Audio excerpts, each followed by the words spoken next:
The only way to liberate public sector workers is to reject their enslaving relationship with government, so says Saftu General Secretary Zwelinzima Vavi. The South African Federation of Trade Unions has rejected the public service wage agreement signed by Cosatu and other affiliated unions. Saftu says the majority of workers were not represented in this deal.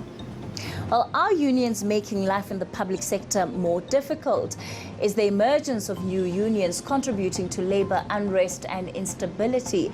And what has to happen between labour, government and unions to get South Africa on the right trajectory? These are the questions we'll be answering tonight.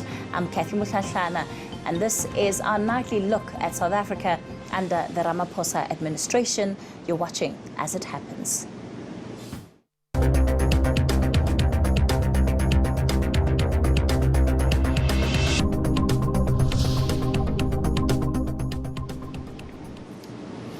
My guest on As It Happens tonight is Saftu's Zwelinzima Vavi. Thank you for coming on to As It Happens.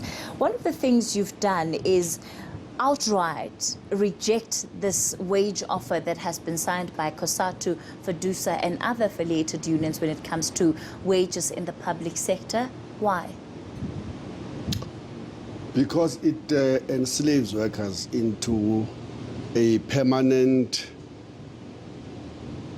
low-wage structure, and it worsens their living conditions. It does nothing to inspire their confidence they so desperately need to provide essential services such as education, policing, healthcare, home affairs, and many other essential services these government employees are providing to the members of the public. The morale of most, if not of every public servant at this stage is very low. You have to look at this current wage settlement in the context of what have been happening over the past 3-4 years or so. In 2014, Cosatu unions alone, because they represented a 52% majority of all workers in the public service, signed a completely unfavorable agreement with the government that guaranteed workers only a 1% increase in real terms, meaning that a 1% above the rate of inflation. And that inflation rate was to be projected by the Treasury, which we all know is very, very conservative and driving the austerity programs of the government that have meant in the overall that government is, in addition to enslaving its workers, but also have declining levels of funding of these critical services such as education, healthcare, and as a result, you see now that the public servants, and the real reason why their morale is going so low is because they're facing these mounting debts as a result of this low pay strategy. On the other hand, they're facing an impossible working conditions where they have staff shortages, where the government is not spending resources to make sure that everybody's working life and working conditions is manageable. And as a result, you see government being squeezed at the provincial and local government level, and that's why you had esidimeni, and that's why we have the ombudsman now saying to South Africans, you actually have loads and loads of esidimeni running all over the country. That's the extent of the crisis in the healthcare system of South Africa. The people who carry that burden is the doctors, the nurses, and the rest of the health professionals and workers in the system as a whole. The people who carry the burden of a declining funding of an education budget is the teachers, the principals, the inspectors, and who are now seeing more numbers of kids in front of themselves in each and every class. The standards and norms published by the Minister of Education committed the government into a ratio of 1:35 We are now going to 1:70 in some of the rural schools. Sure. And this is what is untenable. So when you now, in addition to that burden, makes workers to pay for all of the crisis that government is facing at the economic level, you're making the life of workers in the public service completely untenable. The issues that you're raising are issues that the unions that have signed this agreement have been well aware of and that they are well aware of. Currently, they represent the majority of public sector workers. They are not in the streets protesting over this issue. So does that mean that perhaps your interpretation of how it affects workers might be slightly more than what the unions who are speaking to the workers and getting the mandate from the workers are experiencing?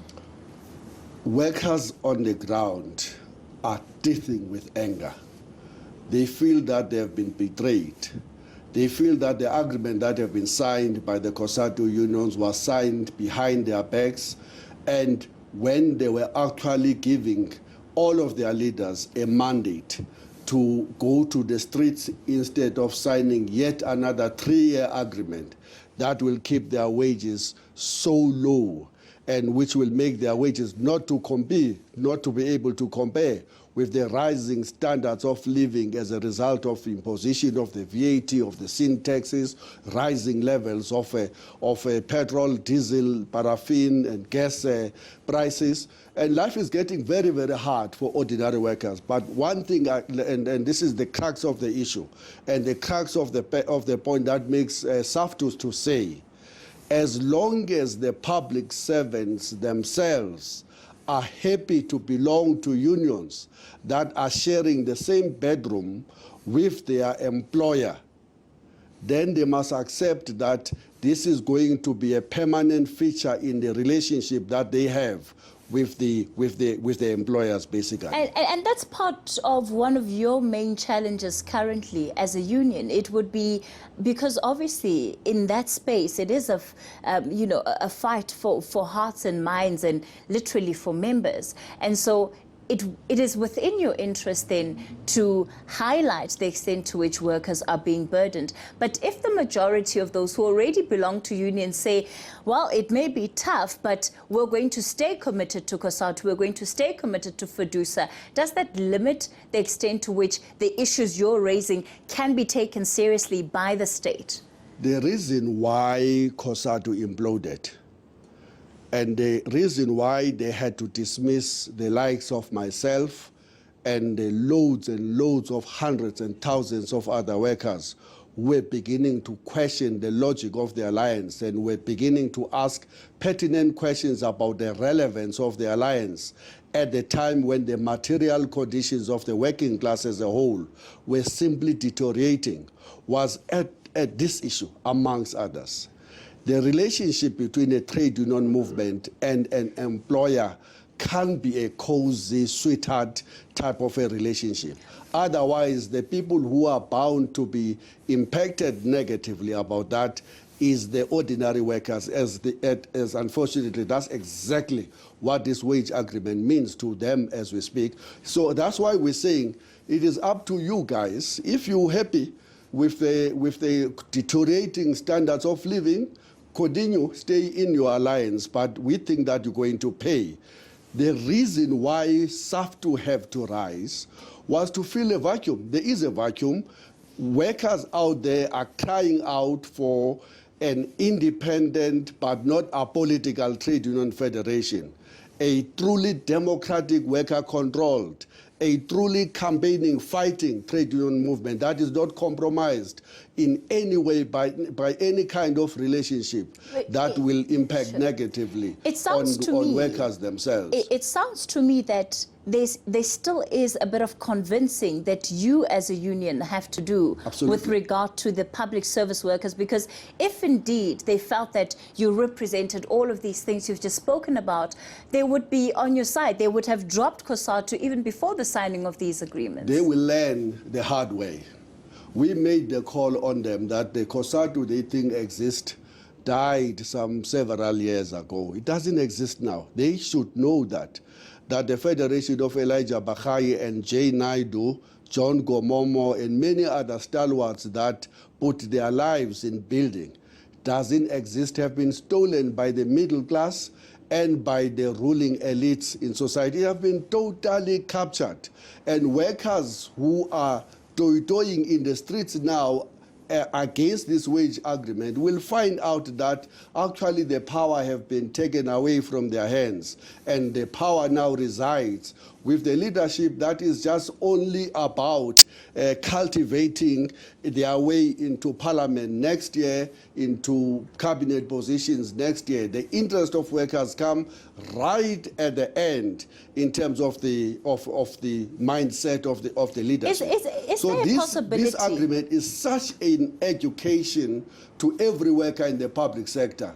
You stay in that relationship, you're going to pay through your jobs. By the way, the government have also told the negotiators that the unions in Cosatu and unfortunately even Fedusa have agreed with them that there must be a cut down in numbers of the public servants by about 25,000 if you look at the medium-term budget framework statement that was presented. And we'll get to those statistics in a moment. We'll get to those statistics just shortly after the break. I want us to talk more just about the issue of the workers and how you're positioning yourselves as an alternative.